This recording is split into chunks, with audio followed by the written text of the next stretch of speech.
Freemasonry is world's oldest fraternal organization with a recorded history of probably from 14th century AD. However, the mythological history traces our lineage and roots to King Solomon's period. So when I say King Solomon's period, probably that is 1000 BC. Now, Freemasonry is a fraternity of men bound together by oaths based on medieval stonemason guilds. So we are very much connected to the architects and the architecture. So the organized Freemasonry, as we see today, probably started in the 18th century. So the Freemasons knew how to build Gothic cathedrals and castles from massive stones, and they knew the science of geometry. So Masons zealously guarded the secrets that turn a small drawing into an enormous structure. The knowledge wasn't even divulged to the bishops or priests or kings who actually employed them to build these cathedrals. Because this group was indeed a craft guild, its members today sometimes refer to Freemasonry as a craft. So don't mistake it as witchcraft. But actually, what they accomplished did seem like magic. That's why we call craft. Today, we are no more operative Masons, but we are rather speculative, where we use the principles of Masonry to make fine men better. There are certain protocols, rituals which we follow, which are probably as ancient as the craft itself. So for many centuries, members kept their membership in Masonry as a secret, mainly because of various social or political reasons. If even during the Second World War, Hitler started prosecuting Freemasons, specifically hunting down the Freemasons. So Masons had to go underground. So there is a long history of Freemasonry across centuries. But now, as times have evolved, as everything else, even Masonry has become more open. We are no more a secret society, but at the most, maybe a society with certain secrets.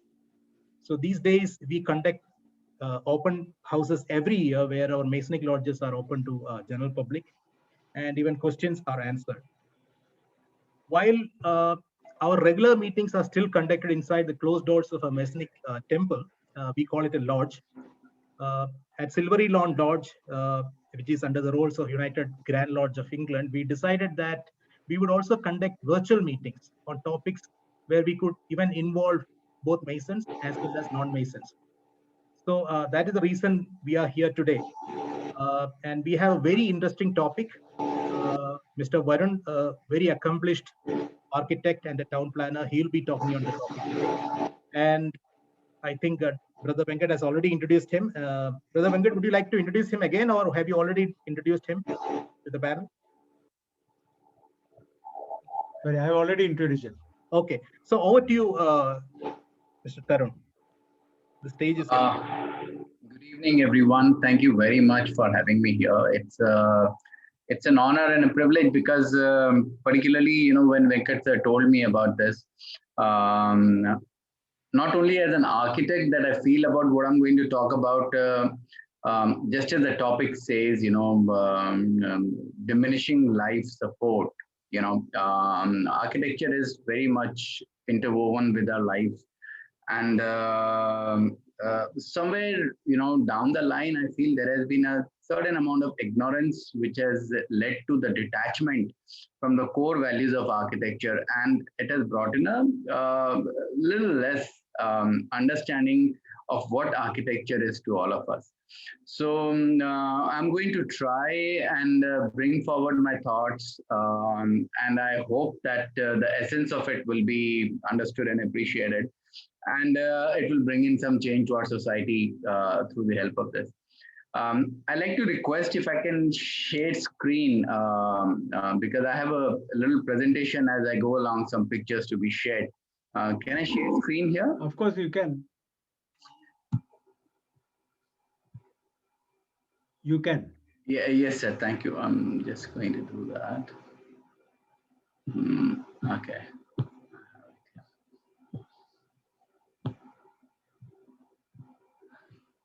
Okay. Before we start, I'll just quickly tell you my little background to my understanding of architecture and how it all started. I have been born and brought up in Delhi, and my dad used to be a practicing architect. So my first understanding and influence of the architect came very passively from the household that I was living in, because we used to have an office and a home in one built environment. So that led to a lot of passive learning, a lot of exposure, which I was perhaps not oblivious to. But as things went along, I did realize in my later life that how it was kind of making inroads into my sensibilities and my understanding of what architecture is. So much so that I actually was not even keen to study architecture. I was actually very keen to join armed forces, and I wanted to take it up as my career. I had cleared my NDA and I was all set to join the forces, but that's when I was asked to join architecture college and study architecture. As I said, that perhaps the processes were in a passive way, kind of already imbibed. I had studied architecture, engineering, drawing in my school, which I was fairly comfortable and excited about. So that probably was where all the basics were being kind of ingrained. Um, as it would have, I went to architecture college, and that is where I would say that I kind of rediscovered what architecture is all about. I came to know the finer things about architecture, that how it is not adequately understood, and how it actually deals with such various aspects of our life. Um, and how somewhere our education system has not really carried forward the right message to the society and to the people, and about the importance of architecture and the role it plays. Well, I went through my 5 years of college and I learned what I could. And the learning didn't stop there, obviously. I came out of the college and I started, working with certain offices before I started practicing on my own. Briefly, I would say the learning still continues, and I still every second day I would say I'm amazed at what architecture really throws at me, and how exciting it really becomes. Unfortunately, what I feel is that somewhere also during this course of the journey, what I was discovering, you know 89 was when I had joined college. Unfortunately, in the corridors of education and in the society around, that awareness, that understanding of what an architect does, or what exactly architecture is about, what is a good looking building going to do to us. Um, in current times, it has almost become a commodity, which in fact is valued or assessed more on its economical terms, rather than knowing what is actually going to be a value add. How different would it make it? What kind of difference would it make it to our lives? So, to cut the chase short, we'll just go on to a brief presentation I've made, a kind of a pictorial representation, to kind of hoping that it will hold your attention and interest, to know and understand again what architecture is all about. So, the topic, as I said, is architecture is diminishing life support. Uh, I just want to put a brief disclaimer here that this presentation is all about just bringing about a narrative, as I mentioned, about to emphasize on the importance of architecture. The chronology of facts may just kind of be wavering a little bit. I hope that will be excused. And the images that I've used here are, a lot of them are borrowed images from internet, and I'm also sure that they are not right protected. Going forward, what we are talking about here is that why is architecture a life support? Why do we even think of it to be life support? And that the day you hire an architect, mostly out of the compulsive needs of, municipal requirements, and or something that you feel you cannot do, um, and you pay as an additional charge to the architect, and it just becomes a liability. So we need to know that why it is not what we understand it to be. When we talk about architecture as our life support, if you see the first settlements, when the mankind was just beginning to kind of find its way forward in the evolution, from the ancient men who were, tired of hunting, they wanted to start settling in, and they started making these houses. And these houses were not just, dropping down from the heavens. These houses were being built by people in appropriation of their requirement as per their usage. And there were no colleges, there was no education. It was all a self-learning process where their needs were driving them to put forward the structures that they would require. So the core sense of architecture evolves out of what our basic needs are, and what exactly, do we need to have a built space for. The functionality of it is the prime motive behind any architecture that evolves. One of the very famous architect, Frank Lloyd Wright, had said, form follows function. So everything just originates from the functionality. What I need kind of just defines what kind of a space do I need, create around it. So that is where the basic of the architecture had started, which obviously through its journey of total human evolution came on to something like, Indus Valley civilization, which is considered and known to be one of the most developed ancient settlement, where we did not only see houses and hutments as we would in the older times. We saw very advanced principle of urban designing. We saw very intricate and very evolved technology as per those times, regarding the drainage systems, regarding water supply, and to cater to the environmental needs, the climatic needs. The houses were built in brick and clay, keeping the houses in a weather responsive space where they would kind of, keep the houses cool during the summers, and retain the heat during the winters. So these were the principles around which the entire civilization had evolved. So it only goes into show that how intricate and important architecture was, and it continues to be, to our basic existence. Because no matter what my aesthetic senses may be, my basic needs will have to be met with correct architecture. And if they don't, that is where the choice of not having made the not having chosen the architecture correctly glaringly comes in the forefront, and shows us where the buildings are collapsing, where the entire ecosystem is failing, and where the entire this balance is being lost into the out of sync for our growth.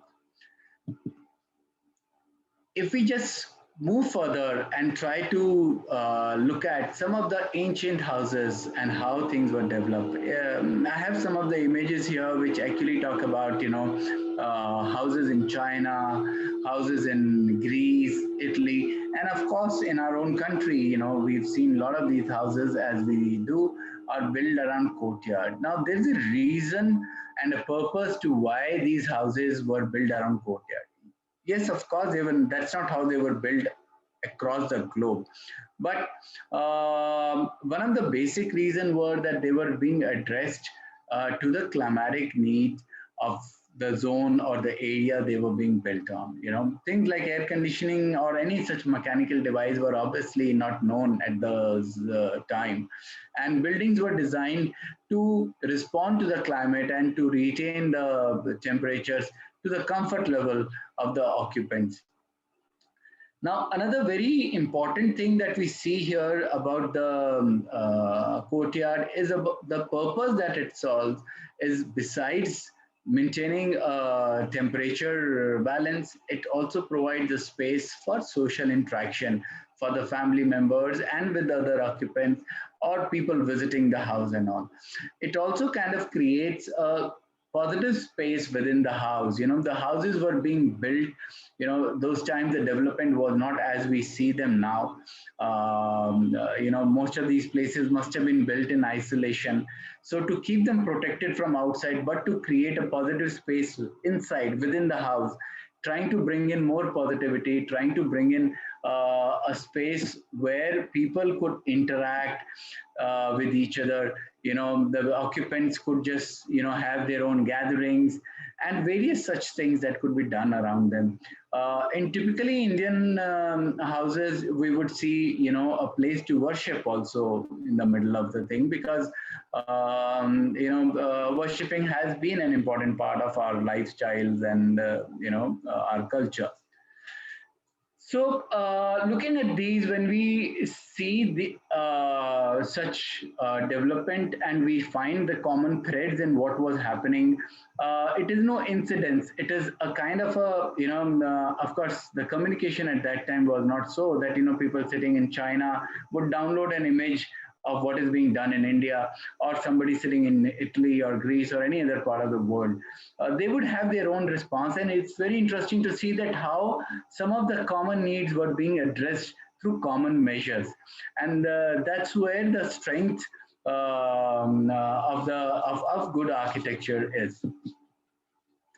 Uh, Coming further up in timeline, as we would see, you know, some of the extreme climates, and again that how our needs have been derived and addressed by the basic functionality. Like here, I'm in pictures showing you on the top left corner is this settlement in Jaisalmer, which, as you see, a lot of these houses were built around the Jaisalmer fort, and a lot of them within the fort as well. Very climatically responsive, built with minimum exposure to the sun. Typically, what we see in Rajasthan and such places are the jharokas that are kept there, which not only filter the hot air, they just create a kind of a barrier to give us that buffer and prevent and create a kind of a air buffer just to keep the temperatures low. You know, on the top right corner, you see a coastal old Konkan village, and you know, and as you see, the houses are built around the coast. This is a fisherman's village actually, so they are right on the coast. And the way you would actually, if you would just look closely, because it's a coastal area, they are very windy and very humid. So the houses are built in such a way that there is a lot of cross ventilation, and just to keep them again comfortable and happy in those spaces. Bottom left, what you see is a settlement in the extreme climate of the northern hills. This is an image from Ladakh. Then what again you would see here, these houses are tucked into the hills, which are actually the windward side. And they are exposed to the leeward side, so that, you know, the wind itself brings down the temperature so drastically. So they are protecting themselves from those high wind, and trying to expose the houses to the sun so that the maximum amount of heat can be absorbed, and the houses can again just be a comfortable place to stay rather than to be a torturous thing. Mind you, these all evolutions have happened in a natural response to the climate without any dependence on mechanical means, which are obviously not to their disposal at that time. At the bottom right, what we see is the city of Jodhpur, also known as the Blue City, is again in response to the climate. You know, the entire city is created in a painted blue just to be more reflective and just to keep the houses, relatively cooler inside, and and prevent any kind of a heat gain as much as they could. Now, what we see here, these examples of architecture are again originating from a natural response and need for the comfort of people who are building these spaces and all.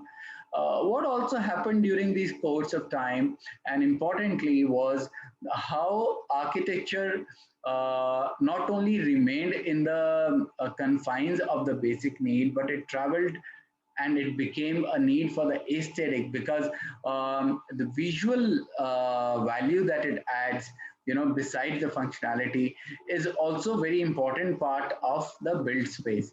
And this is a picture I like to take credit. I had taken this picture from the one of the palaces, Jawahar Palace in Jodhpur, and you see the entire city through a beautiful arch.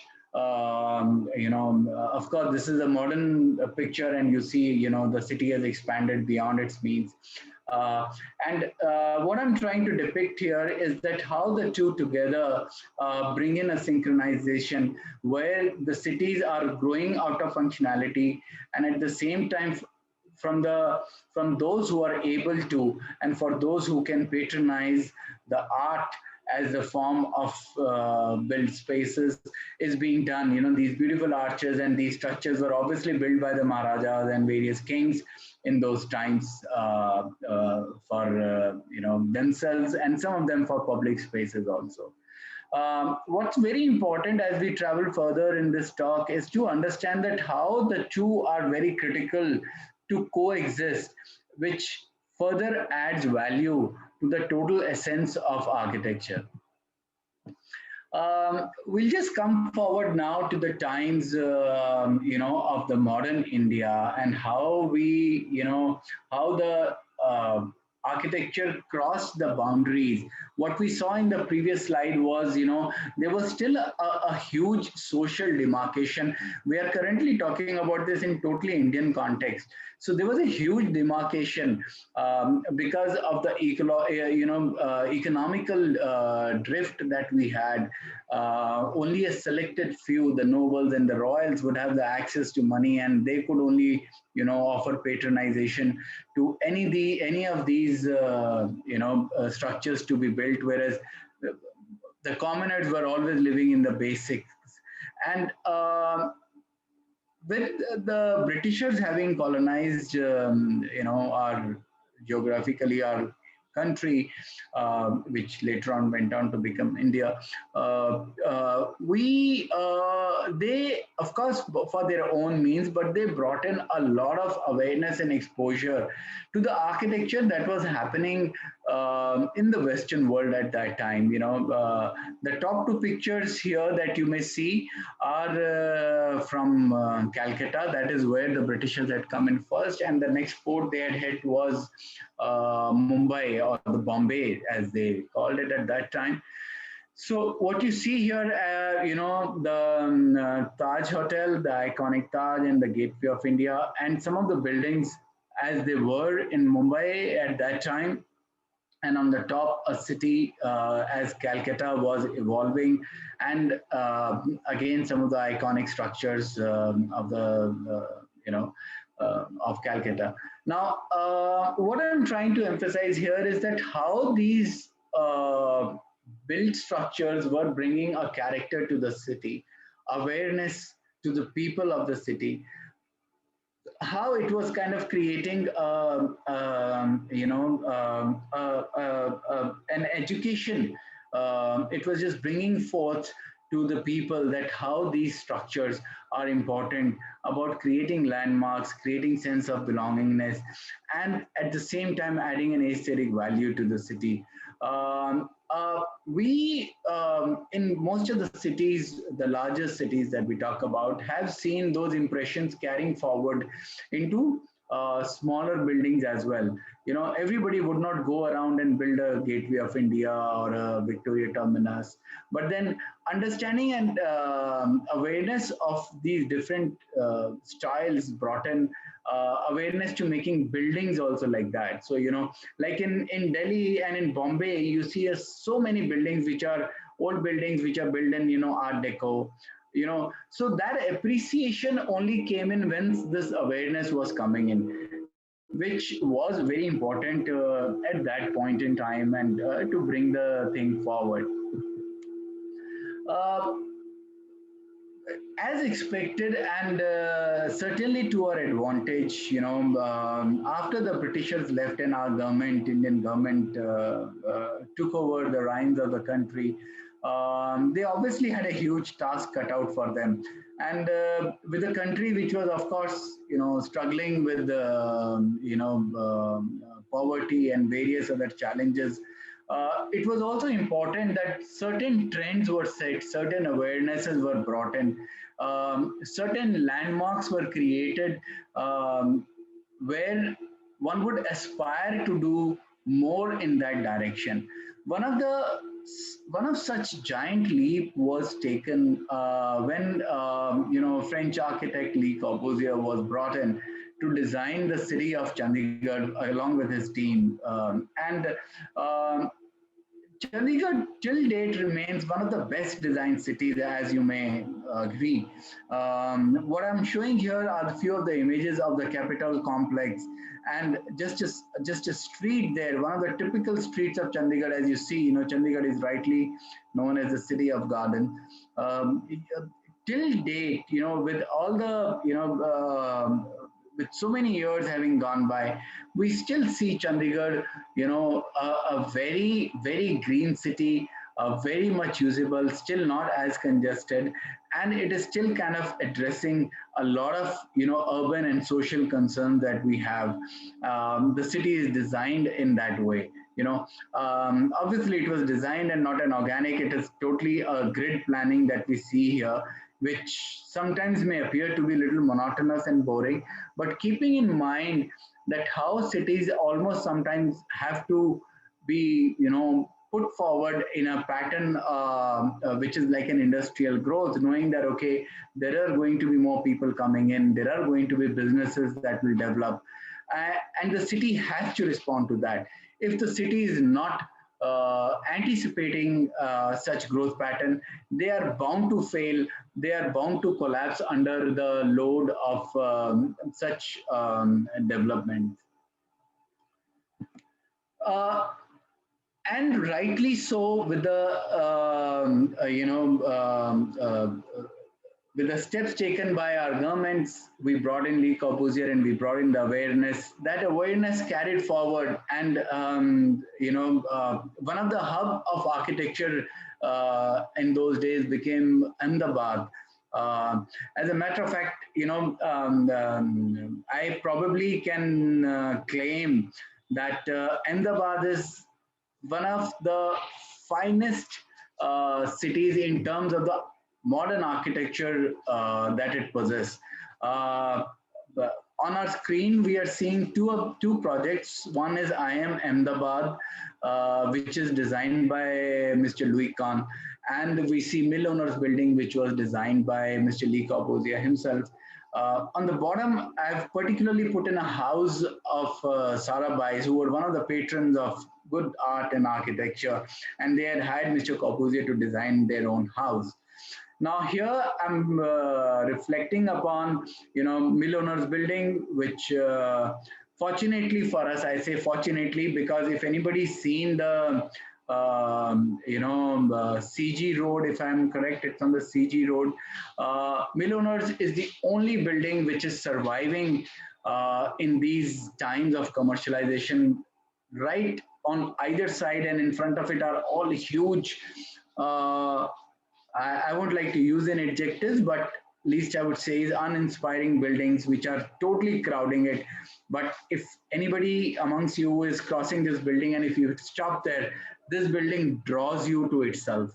I visited this building about 20 years back, and I was totally mesmerized. I was on a short trip to Ahmedabad, and yes, I was questioned when I was told that that I need to go to see this building. I was questioned that why of all things you want to see Mill Owners Building. It is a non-descriptive building. But trust me, just stepping up this little passage that you see is the ramp that climbs up to the first level of the Milloner's building, and it was like walking up the steps of the heaven, if I may say. What you see in the other two pictures here is I am Ahmedabad, which was, just as I said, was designed by Mr. Louis Kahn, who's unfortunately no more, and he left some jewels of his work with us. I am Ahmedabad being one of them. In one of his interviews, he said, when I asked a brick, what do you want to be? And the brick said, I want to be an arch. It's a famous quote from him. And what it goes on to say that how the architects of that era, uh, how intricately they worked with the response, not only of the user, but the response of the material they were using.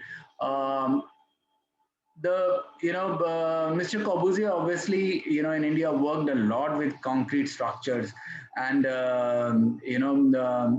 till date, if you see the concrete there speaks so much about itself. And Mr. Khan worked with a lot of brick structure, and like I said, that he asked the brick that what do you want to be, and the brick said arches. So you see all these structures that is built. He's used the arches to bring in so much of light, so much of uh, life into these buildings.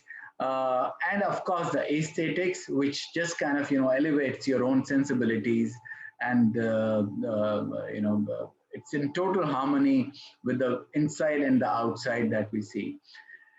So we have lived through these fortunate times, I would say, where good architecture was being patronized and rightfully it traveled from the institutes to public domain, which is what it was supposed to be. We further on went on to see some great architecture that had been done. This building, one of them that you see here on the right, tall building, is in Bombay. It's Kanchenjunga apartment, which was designed by architect Charles Correa. What you see on the top left corner is one of the great structures which was again brought in.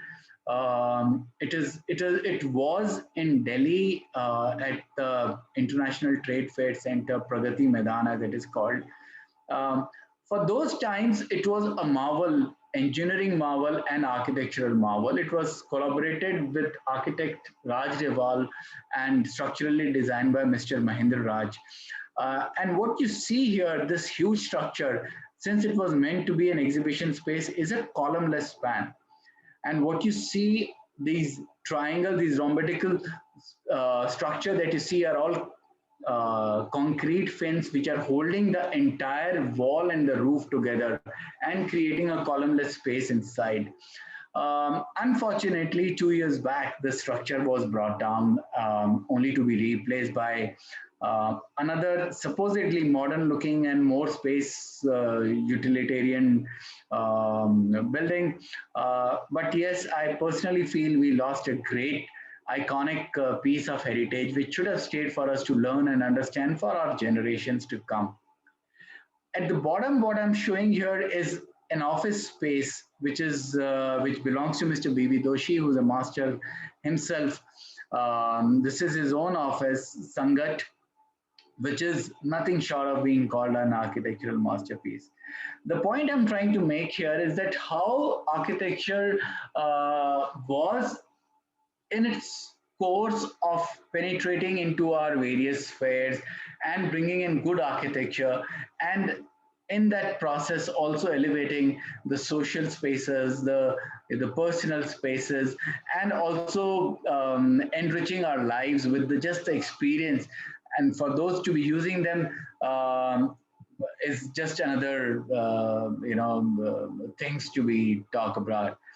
Um, During this course, unfortunately, what happened is what we are facing now. As I said, the life support is being lost for various reasons, the commercial thrust, the economical stresses, and also a lack of implementation. So I'm showing here three examples.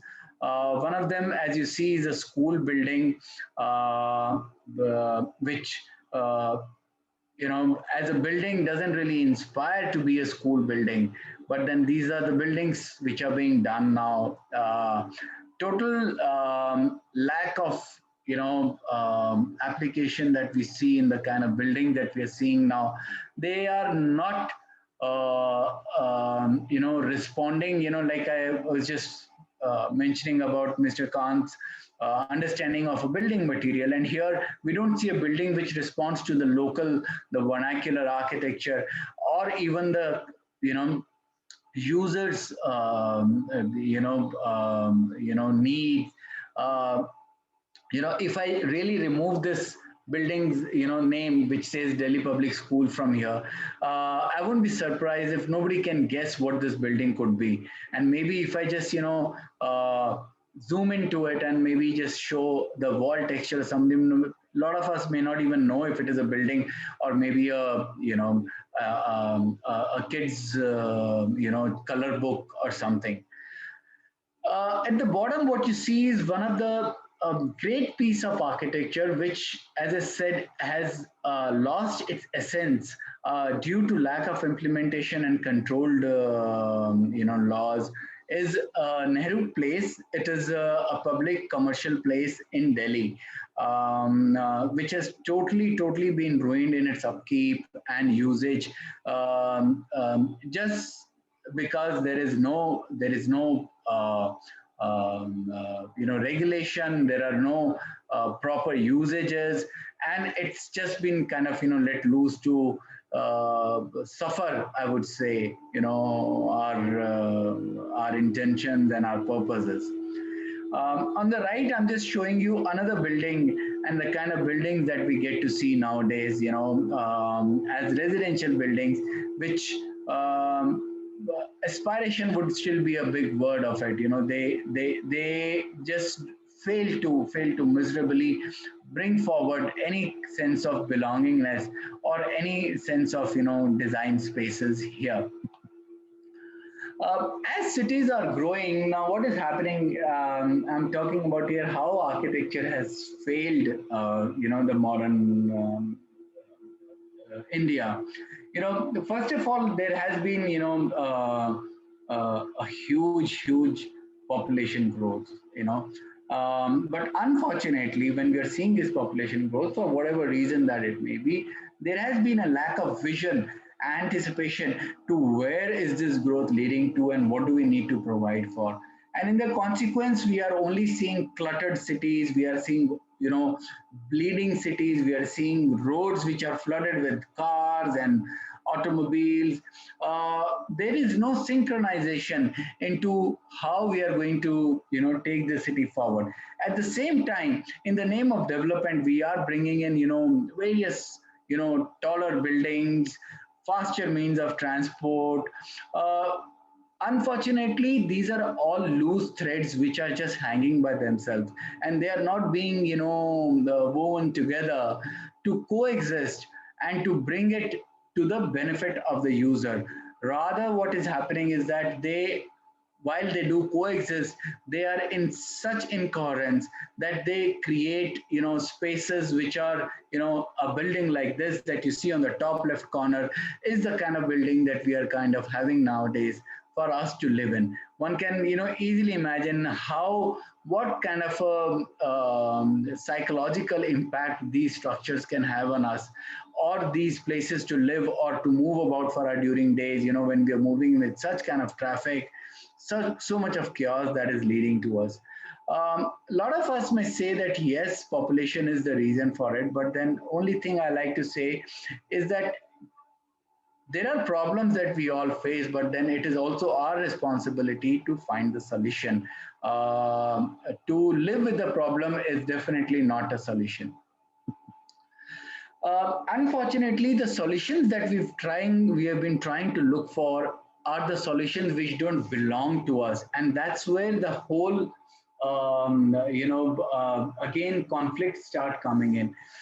Without naming, I'm just showing you some of the buildings, in Bombay and Delhi again, where we see spaces, we want to look good, we want to bring about things which are modern, but then what we in response bring about a building which is totally glass faced in a climate like Delhi, where we have such high temperatures. All that happens is that these glass, they keep absorbing heat, and in effect we are, having to run higher air conditionings and bigger heat gains. So from all that, you know achievements, I would say, that we were making in developing cities and making them sustainable, today when we talk about a sustainable building and eco-friendly building, it just becomes as if as if we are creating something out of this world, whereas that should be the basic premise of what a built space is. Because till the time a built space is not meant or does not create an environment for the users, for the people occupants of the building, it just defeats its own purpose of existing, in my understanding. What we really need in today's time is spaces which talk about themselves, which bring about harmony, which bring about positiveness, which not only uh, creates or shows us a good aesthetic for us to kind of aspire and make everything around us beautiful, which also gives us that comfort, which also gives us that harmony to live and work towards a better life, rather than to live through these chaos, to live through all these stresses, and to further elevate them and makes our life more difficult. In the end, all I want to say is that architecture remains to be a very integral part of our lives. Every space, every building that we design, we must value that. And as a user, we must aspire to live in better spaces. Unfortunately, a lot of it, I'm saying this as a professional, what we feel, yes, some architects are also defeating this purpose, but then some users also are kind of, maybe because of lack of awareness or maybe because of lack of understanding, are not able to value what architecture can do to their lives. I hope this conversation that we've had, this thought that I've shared, would just stir up some thoughts and just make us aspire and yearn for a better space, a better architecture all around us. Thank you very much.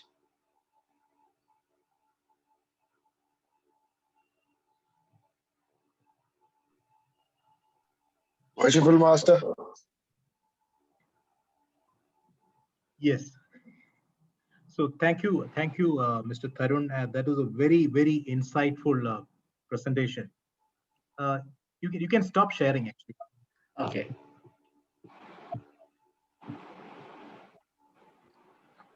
Yeah. So thank you very much.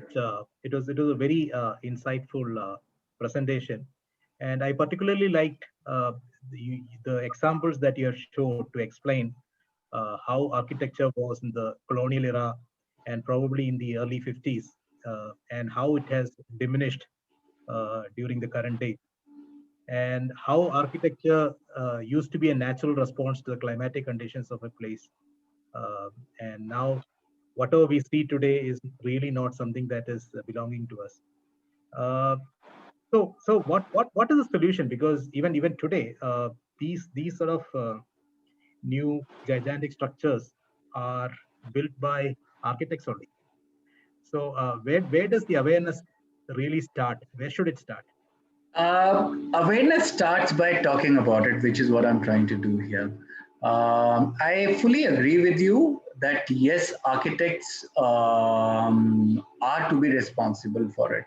But unfortunately, we are operating in a complete chain process where everybody has their own limitations. Um, if I may stick my neck out, I would say a lot of initiation of that entire process has to come from administration, which unfortunately is lacking. How many public buildings built by our government that we see are actually inspiring? We did get on that path, but we probably just lost track. And today, unfortunately, we don't see many buildings. That basically leads to lack of awareness. So, to really point out on any singular process which can change, it will be very difficult, because right now we are, by itself, the process is, kind of controlled by,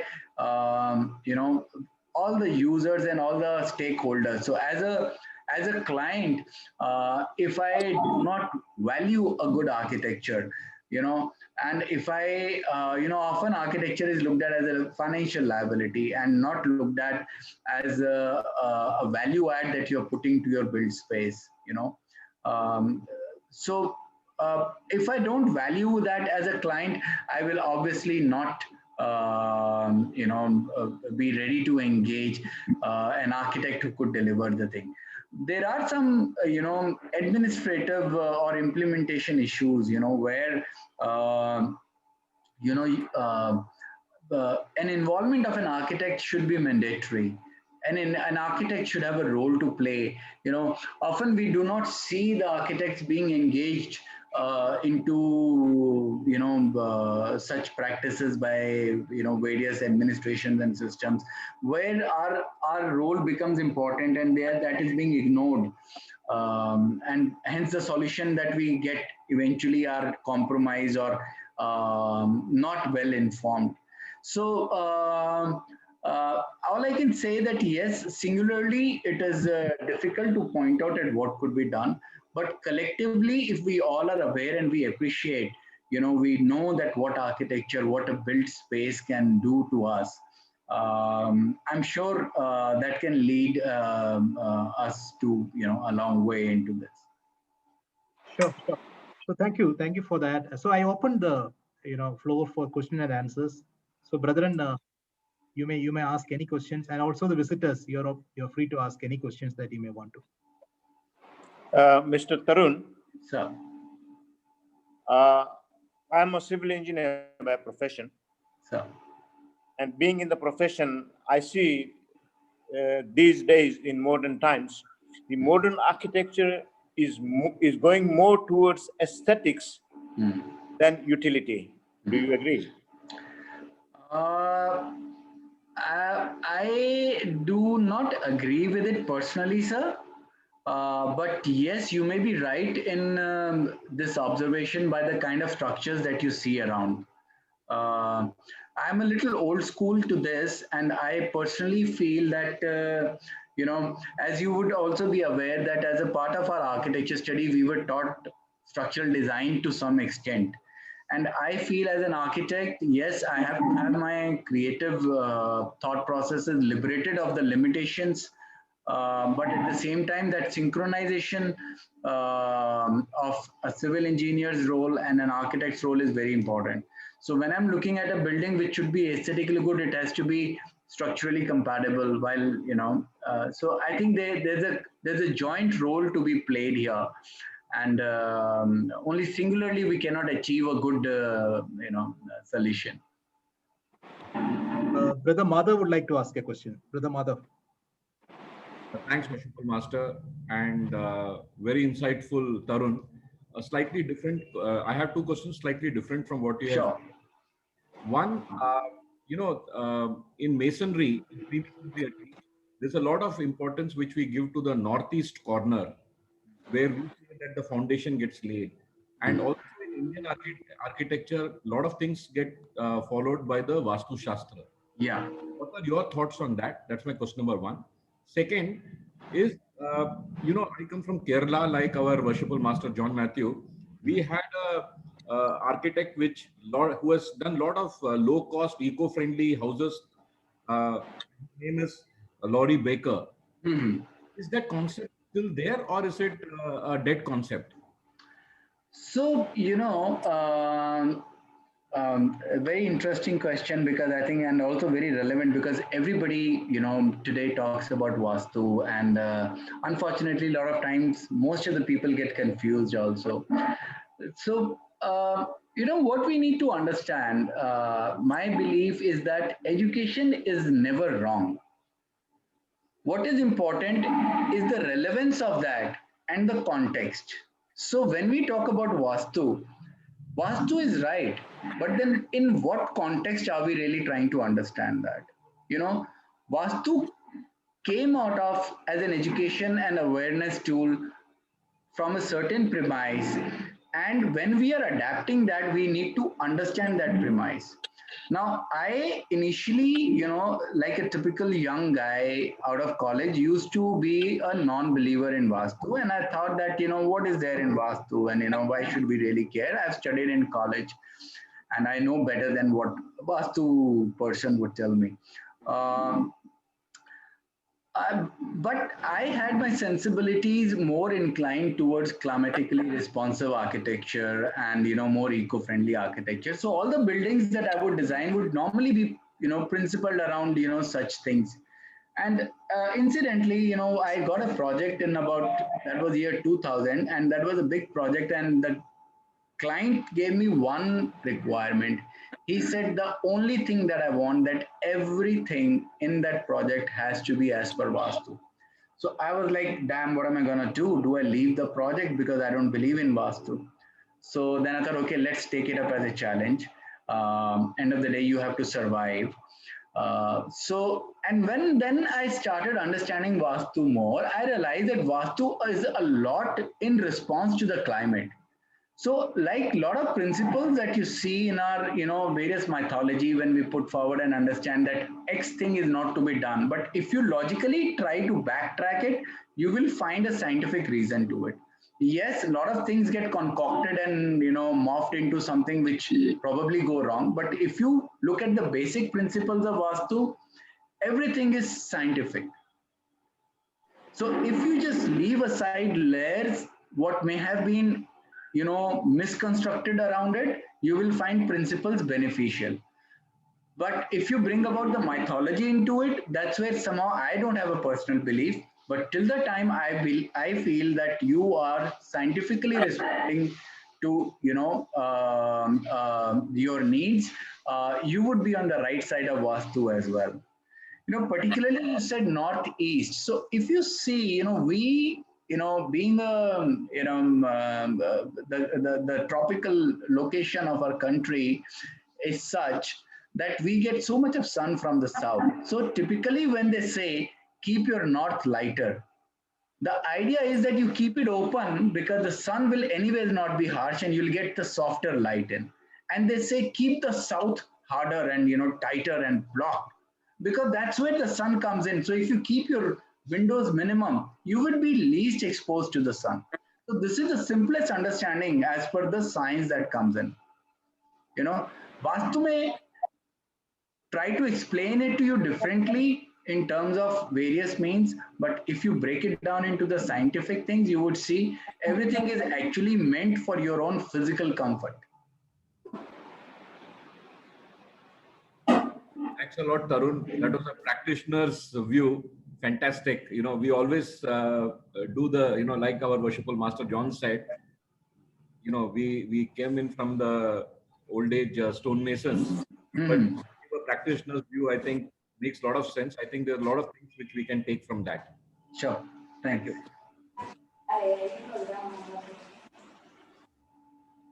Brethren, anyone else? Irene, you are a practicing architect. Do you have a point of view which you would like to share?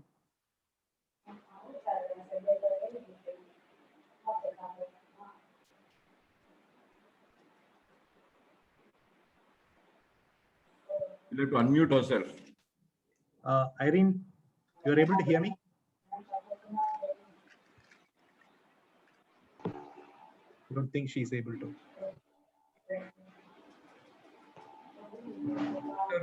Okay. Meanwhile, just to add, see, you are talking about steel and glass, but this is one amazing possibility that the new age architects has got some new, elements to work with.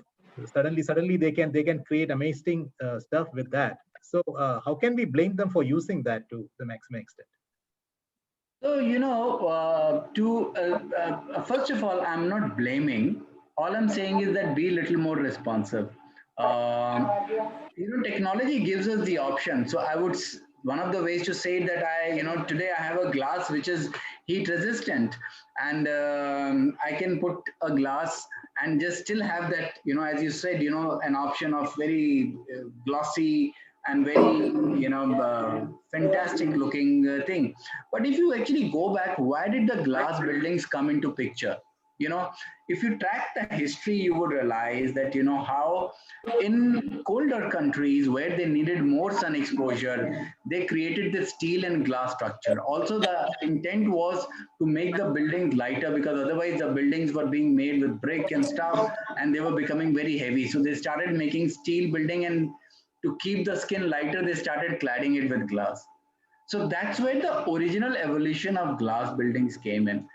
Now to use them, you see these glass buildings today in Dubai, which is obviously the warmest of the place. But then what they are doing is that those buildings then are counter reacting the heat gain with providing a lot of, treated glass and various such things on the glass. And then obviously the amount of air conditioning that they do inside.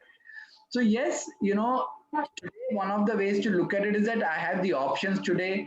So I would rather use the flexibility and create some great structures, fancy looking glass. So I'm not taking that away from it, but I would still think that as an architect, if my creativity can still work within the limitations, that where I do not create a problem to solve another, where the solution itself just takes care of things, rather than creating more problems. I would personally be more happy about that. I also do a lot of buildings where I use glass, but like I said, the simplest thing, my buildings would only be exposed to the glass in the north, Okay. so that I'm getting that flexibility, but my heat gain is least. Sure. Yeah. Brother Vivek, you have a point of view to share.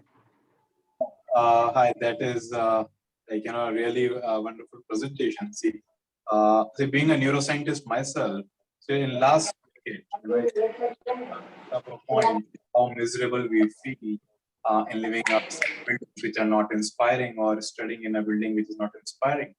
And there are lots of high-profile research which is coming on from the neuroscience and psychology perspective. What's your point of view, incorporating architectural psychologists or something while designing the thing to? Absolutely. The good thing is that more awareness is coming in, and I would be happy to see more of that happening, more of that engagement. I think education gives us the opportunity to do better, and if we do not bring the awareness, the inquisitiveness in the forefront, we don't grow. So I also feel, and again, the thing that why I'm saying architecture is a life support is because it is not just a physical space that it gives you a lot of psychological comfort. Now, if I take it a step forward, the colors that I would have inside will have some kind of a soothing effect on me, or it may have some kind of a troubling effect on me.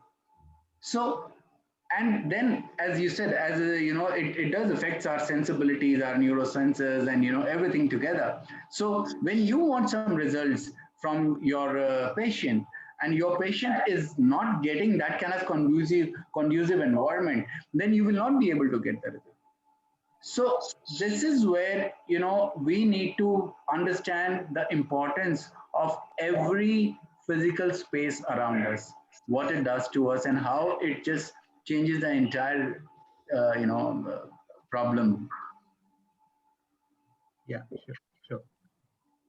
So, Tarun, you are showing that picture of that palace from Jodhpur, the large arch. Yeah. So actually, that reminded me of the Falaknuma Palace in Hyderabad. It has similar look. Exactly, when you look out of that arches, you'll see the villages down there. Yeah. So I think the influence of Mughal architecture that is influencing the modern day architecture as well.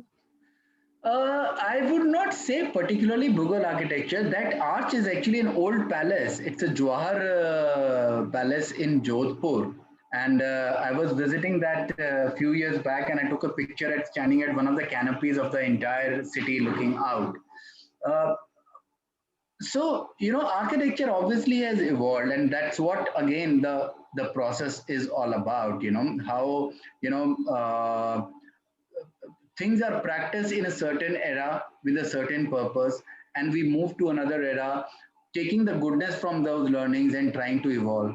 So when I said, something like in Jodhpur, people used to do these jharokas, which created a kind of a buffer for us to keep the heat out.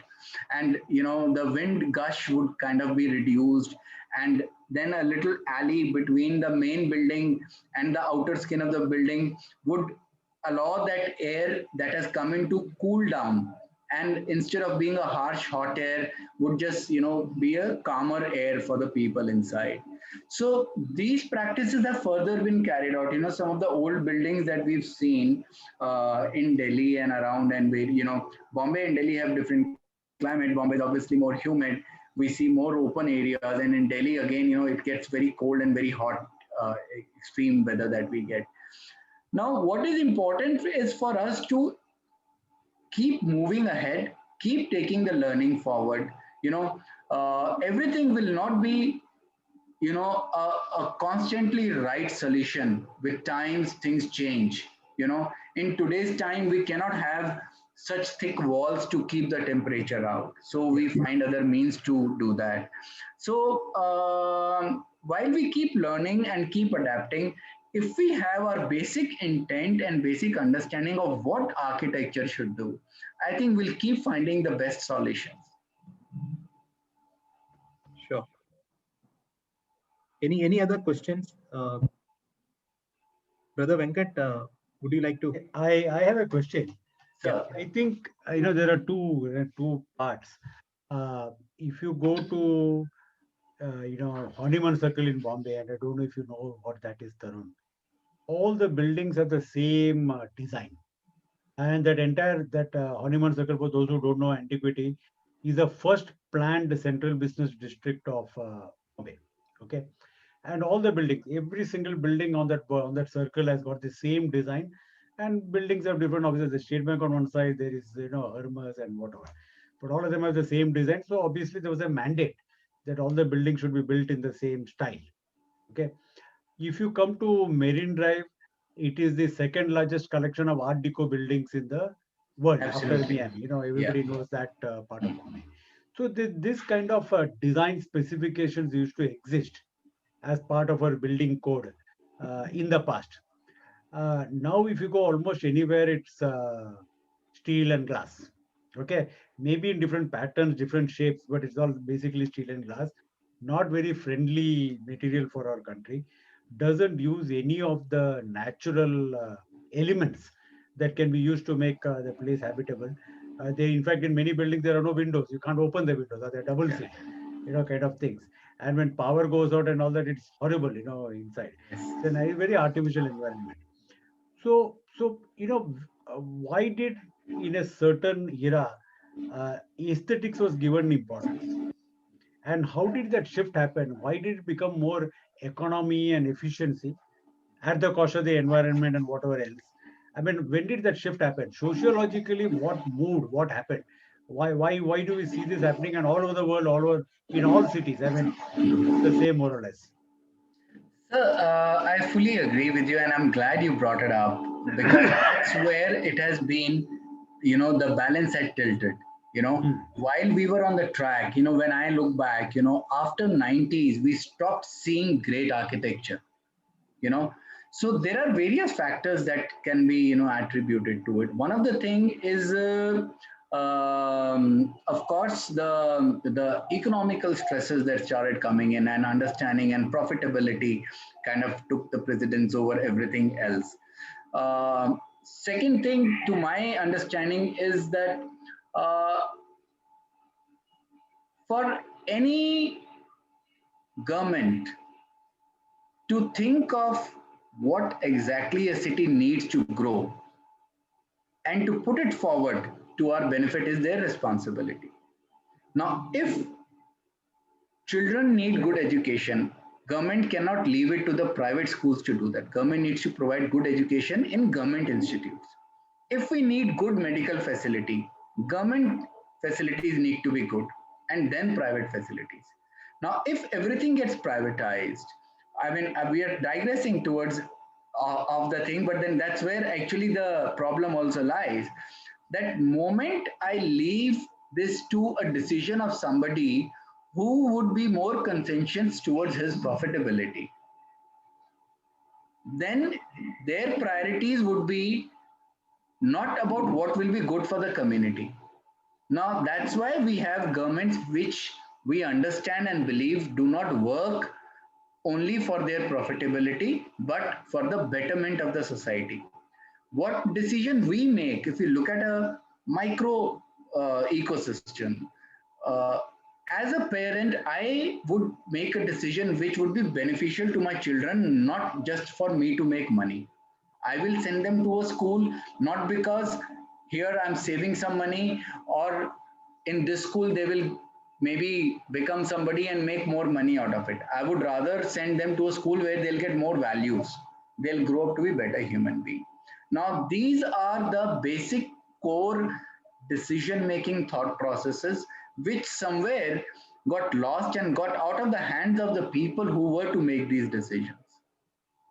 And that's where I think, of course, it was not a one shot decision. It is something which seeped into our society over a period of time. So I do not blame architects, I do not blame individuals, I do not blame government. I'm sure various people tried at various time, but then somewhere the grip started kind of loosening up. Today I spend so much time with my client. I try to tell them that you must appreciate this will be good for you and whatever and whatnot. Some do understand, some take a while, some refuse to understand, but then we move on. And at the same time, I'm sure there must be clients who are struggling with the architects as well. But as I said, we just need to, till the time we are more conscious and aware, and we just keep doing what best we can do. Thank you. Irene, you are there. Would you like to ask a question? Yeah, I had one question. Have you seen any buildings of late, any modern buildings like in the past few years that you genuinely appreciated that address both the design aspect and the functional aspect? Anything that caught your eye? So when you say modern, what is the time frame that you're talking about in that modern building? Anything that you've seen within the past, say, 5 to 10 years, but in India? I may sound a little cynical when I answer this, but unfortunately, no. No. No, because I feel, well, no would be a little harsh, but then I feel it has become negligible. We are seeing some private houses and private institutional buildings being done, but then largely no. The kind of awareness and effort that we were seeing, good looking buildings are being made. I'm not denying that they are ugly. I'm not saying that. But I think the core essence of good architecture is being lost. If I would just bring some time reference in context, when we were studying architecture, this was like early 90s. So it's now more than 30 years back now. We were studying buildings and we were aspiring to be a part of those projects. We were aspiring to be able to design something like that. I remember I trained with Mr. Ajoy Chaudhary, and when I went to his office the first day, I had obviously read about his work. When I walked into his office, I was like, no matter what, I want to be in this building for 6 months now. Now, that was a small building on a 500 square yard plot, which was just his office. And I was like, I want to be here for my 6 months, no matter what. I literally went and I said this, and I have to train here. He kept me on a probation for 2 months. I said, I don't care. I'll come here. You make me do whatever you want. But I want to be here. Sangat, we went to see Sangat, and I had goosebumps to walk into that building. It's not that we were in awe of Mr. Doshi. Those buildings grew on you. When I walked over that ramp on Mill Owners building, I cannot even explain what I was feeling. Unfortunately, we do not see those buildings anymore.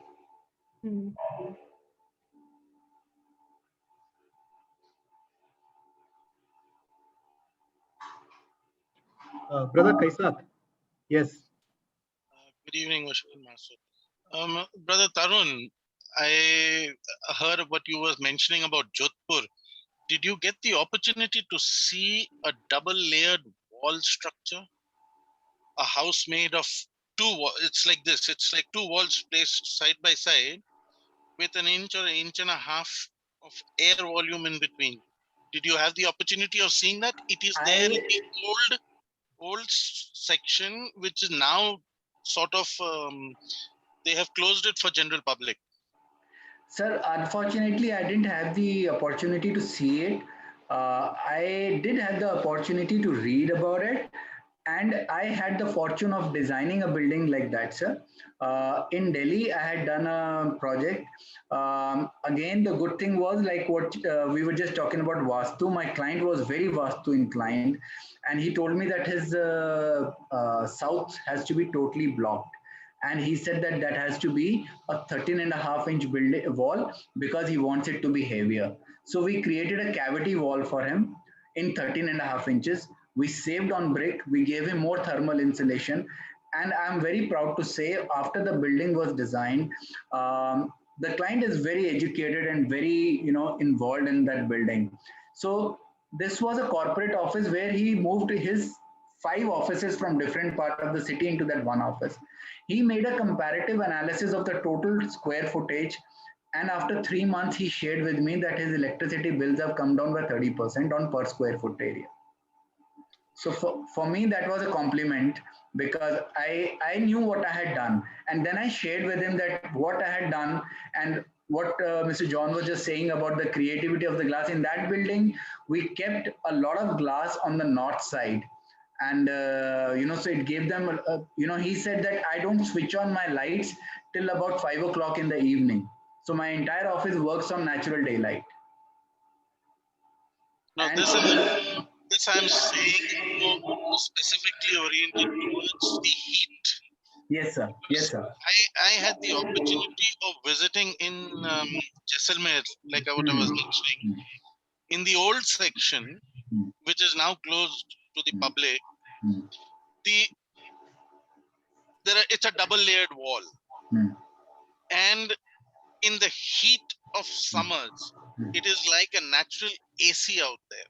Yes, yes. They have blocked it because there are just about 3 or 4 such houses left, and it is a heritage structure where the local civil staff go and rest during the daytime, and they don't allow the general public to go in. Yeah, I'm sure. Yeah. UT Bansali has shared some perspective. Would you like to talk about it? Yeah, I was just reading that actually. Yeah. Did you read? Did you read? I read that, and I was just going to make a note of it, and maybe, later. You should. It is so important. In our country, we make public places and we make them then restricted to public. Exactly. Just behind my house where I live in Delhi, there's such a huge area which was developed as a public park, and I go there and it's all kind of being dilapidated now. The structures are falling off. Nobody can go and sit there, and it's really unfortunate. As a matter of fact, if I can quickly tell you in 1 minute is I feel one of the biggest problem. Again, it brings in why architecture is important of our economy and health and everything together is the walkways. Yeah. How many places in India you see where you can walk 1 kilometer? Yeah, exactly. If I had a juice stall at 500 meters from my office, I would love to walk down. Now that juice stall will also get business. I will get my health benefit and clean walk. There's no walkway, so I cannot walk. So I have to take a car. If I have to take a car, that's again environment non-friendly. And because there is no walk-in client, that juice stall cannot exist. So, it all comes together and it reflects on how at a very sublime level, these things make so much of a difference to our society. I mean, I think it all just comes down to also like accessibility, right? And everyone should have access. It shouldn't just be denied to a certain part of society. That's another thing. I'm working with some NGOs for making some of the sports facilities designed by government. Yeah. I'm working on them to make them access friendly. That's another bigger challenge, you know. Yeah, I'm sure it is. Yeah.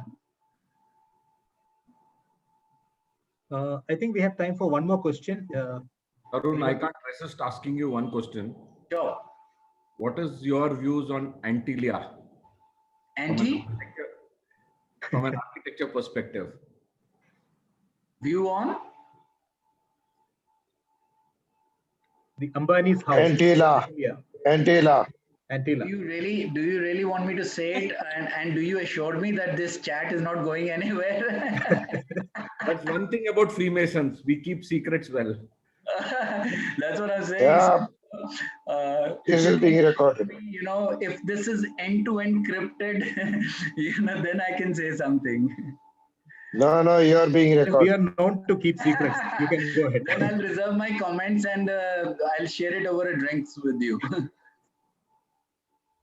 Be a pleasure to host you any day of your choice. Thank you so much. Thank you so much. But Tarun, I think it was a very, very wonderful, very, very different kind of lecture what we have had. We have had a series of lectures over the past, since the lockdown started. Mhm. Really appreciate you taking time out and addressing us. I think I have one last question. Sir, Before that, John, can I Venkat, take it? Yeah, please go ahead. Okay. So, Tarun, architecture in the past was rooted in the environment in which that building architecture, it was designed with environment in mind. Obviously, that came out of architects who lived with nature, knew nature, designed to build spaces around nature. The modern architect, the current generation, the current talent pool that is going into Manipal, this has lived in a glass building, has lived in an apartment complex, probably doesn't know a mango leaf from a banana leaf or something like that, and is going to go and study architecture. From where is the inspiration of the future going to come from? Where is the talent pool going to get inspired to go back and do things that are eco-sustainable and stuff like that? I mean, what do you see happening in the future? Should that commercial imperative be taken out? so first of all, I think this is always going to be a challenge when we work in a time lapse, and the beauty of education is that you don't have to suffer to learn. You always can look back and read and learn. One of the things which I loved about architecture is learning the history. What I used to hate in my school, and I was the happiest when in my 11th standard I took up science and I was like, okay, no more history. I'm done with it. I went back to college and I relearned the history. It taught me how important it is to understand anything, how important it is to know the history of everything around you. So not just today, I'm saying 20 years from now also, when somebody would be going to study architecture, they should be made aware of the history of what has happened behind. Because like I said earlier, is that education and the curiosity are our basic skills. They make us learn what had happened and make us ask questions for what more can happen. So till the time these two things can be thrived upon, I don't see us losing track. Thank you. Brother Bimal, you wanted to say something? no, I was wondering if any brother had anything to say about our speaker, maybe knew him from before or whatever. If they do, now's the time. Sure. Brethren, any further comments? Any questions?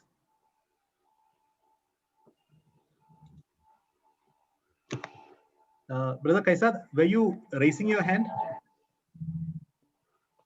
Were you okay? You were holding your, I thought you were raising your hand. Okay. No, he was just sipping from his glass. No, his mic is mute, so I can't hear him. No, he was sipping from his glass. So he thought he's raising his hand. Okay. So if there are no further questions, we can call it a day.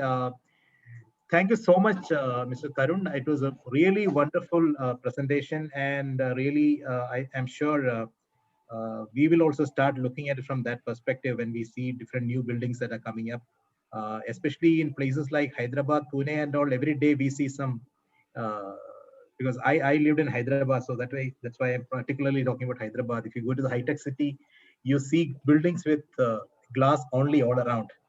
So you will see reflections more than anything else. Yes, yes, yes. So, I can really see that. So I'm sure we will all start looking at from that perspective. And as Masons, I think we need to also be aware of this, because we need to relook at things from the way we are seeing things currently. So thank you so much. It was our pleasure to have you to this talk. And any brethren who would like to reach out to Tarun, if you could just leave your email ID. I would do that. I would just write it in the chat. Yeah. So, Brother Venkat, would you like to say some last words? Thank you very much, Tarun. Thank you, John, for this. Thank you, everybody, for attending the talk. I found that it was very interesting, and I think that this series of talks that we are having, that what I call as adjoining spaces, which is masonry and something adjoining to masonry, opens our perspective, helps us to get a more broader approach to what we talk. I mean, we refer to God as the great architect of the universe, but we get a different perspective of what it takes to understand the science and art of architecture. And thanks, Tarun, for willingly coming and sharing your knowledge with us. It was very profound, and I hope that there is more power under your wings to materialize and give shape to all the visions that you have for the future. Thank you. Yeah. Thank you so much. Thank you so much for having me. Thank you, everyone. Thank you so much. Thank you. Bye. Worshipful Master, if I may, please. Yeah, please go ahead, Kaisar. If the meeting has concluded in No, but we can always give you 1 minute to talk. No, Please go ahead. this was based on the I would be speaking tomorrow, so I would like to extend a personal invite to the brethren out